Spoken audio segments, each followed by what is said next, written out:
El amanecer apenas asomaba cuando Manuel García abrió los ojos.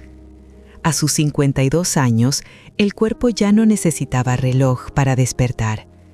Vivía solo en una pequeña casa de paredes blancas y suelo frío, al borde de una finca antigua en el interior de Castilla y León.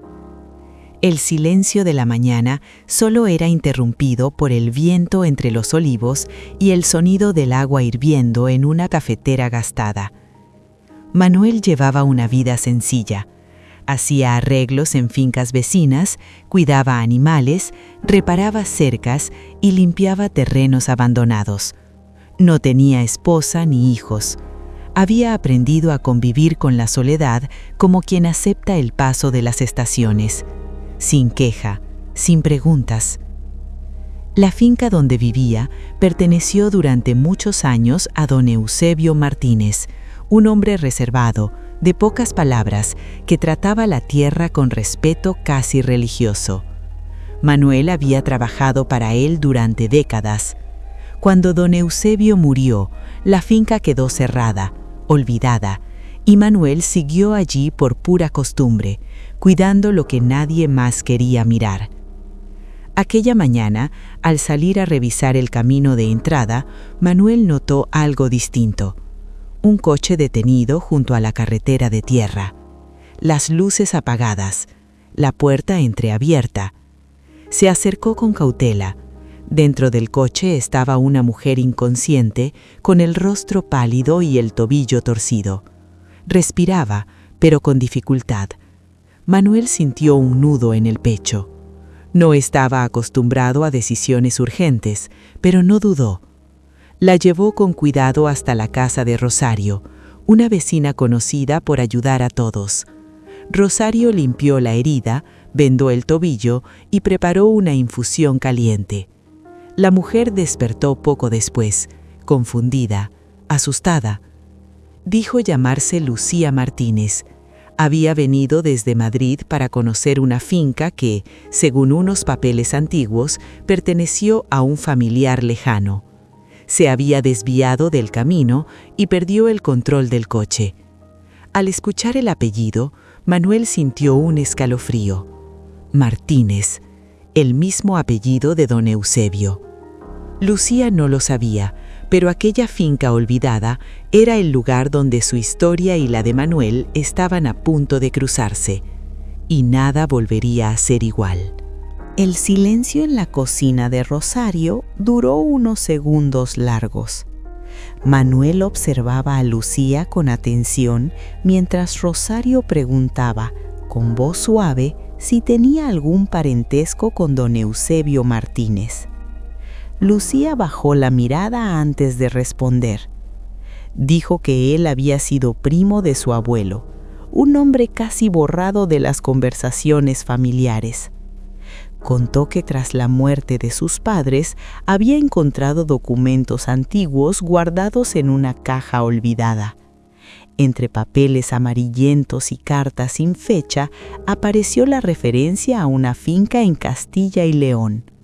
La curiosidad pudo más que el miedo y decidió viajar sola para conocer aquel lugar y entender una parte de su historia que siempre estuvo en silencio. Manuel escuchaba sin interrumpir. Cada palabra encajaba con recuerdos que llevaba años guardando. La finca abandonada, la herencia sin reclamar y ahora Lucía, herida, sentada frente a él. Nada parecía casual.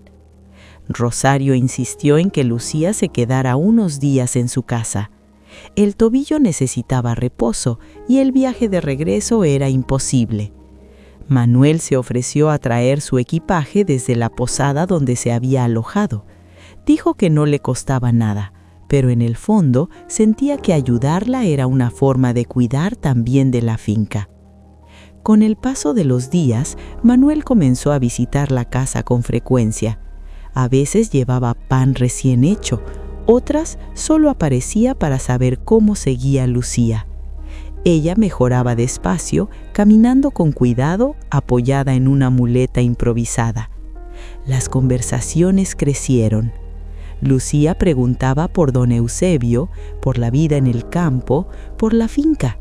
Manuel hablaba poco, pero con honestidad. Contaba que aquel hombre vivió con sencillez y jamás habló de deudas ni conflictos. Lucía confesó sentirse culpable. Nunca buscó a aquel familiar en vida y ahora, sin haber puesto una sola piedra, podía heredar todo. Manuel le dijo que la tierra no se hereda solo con papeles, sino con respeto. Cuando Lucía pudo caminar mejor, pidió visitar la finca. Manuel aceptó acompañarla. El lugar estaba descuidado, pero no muerto. Las paredes seguían firmes, la tierra fértil. Mientras recorrían el terreno, Lucía habló de restaurar la finca, de devolverle vida, no para venderla, sino para entenderla. Le preguntó a Manuel si estaría dispuesto a ayudarla. Manuel dudó. Nunca había tomado decisiones grandes, pero aquella propuesta sonaba distinta. Aceptó sin promesas, solo con compromiso. Durante semanas trabajaron juntos. Limpiaron, repararon, soñaron.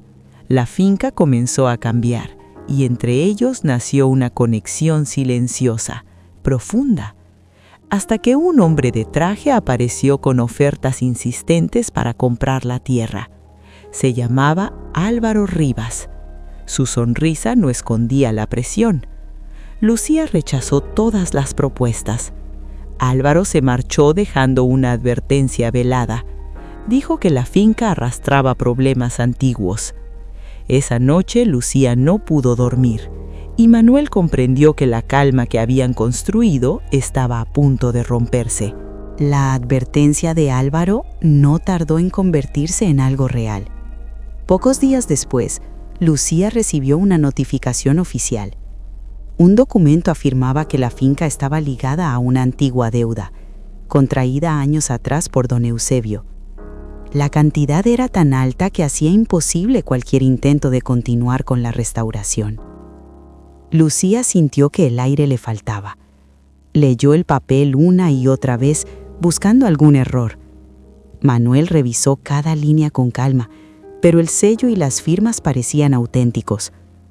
El nombre de Álvaro Rivas figuraba como acreedor. Manuel no lo creía. Conocía a don Eusebio desde hacía décadas. Era un hombre austero, desconfiado de bancos y papeles. Jamás habría pedido un préstamo, pero la verdad no siempre camina de la mano de la justicia. Lucía acudió a un abogado del pueblo. Escuchó, en silencio, que sin pruebas sería muy difícil defenderse. Mientras tanto, Álvaro comenzó a moverse. Comentaba en el bar, hablaba con vecinos, insinuaba que Lucía no tenía medios ni raíces para quedarse. Las miradas cambiaron. Algunos dejaron de saludar. Otros aconsejaban vender antes de perderlo todo.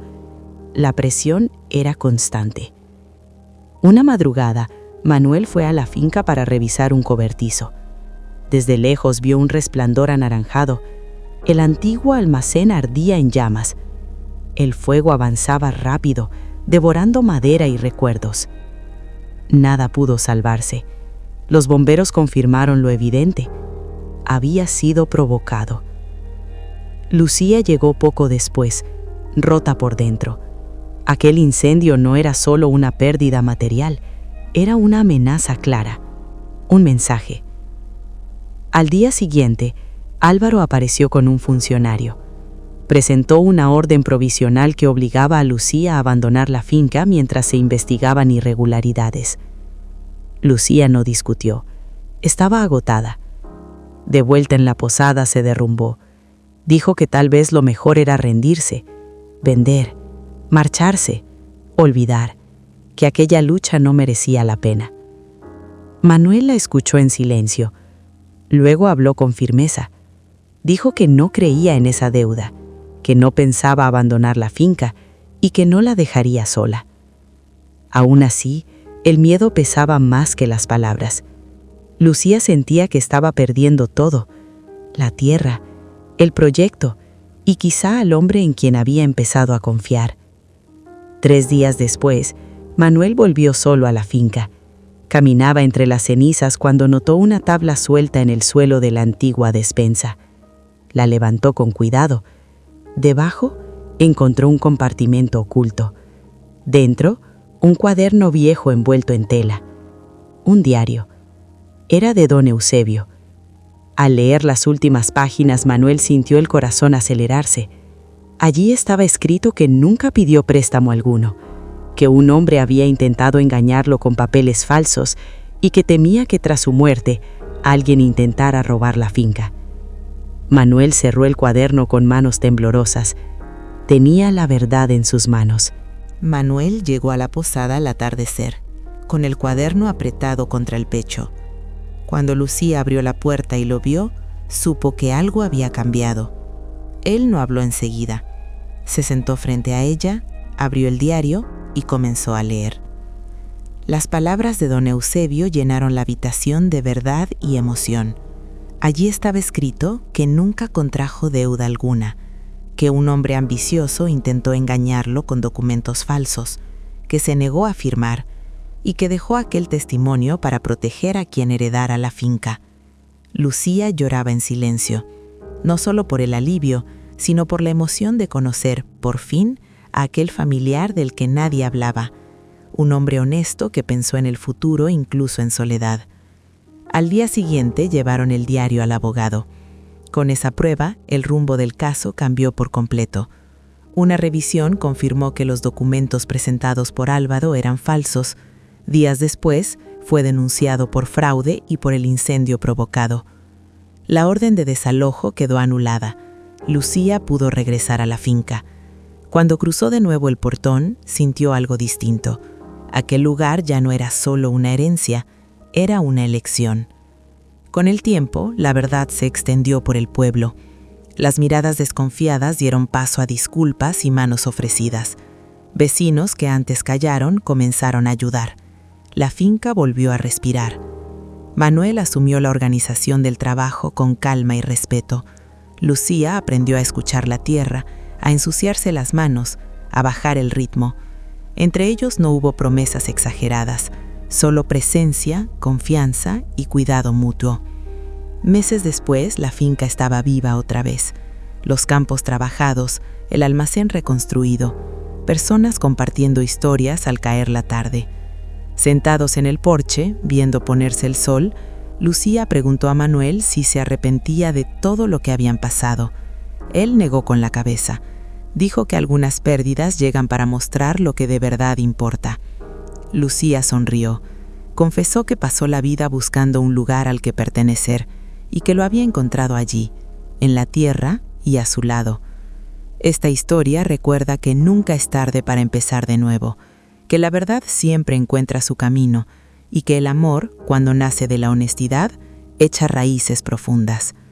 Si esta historia te emocionó, deja un comentario contando qué parte tocó tu corazón. Sigue el canal para escuchar más historias que hablan de vida, coraje y segundas oportunidades.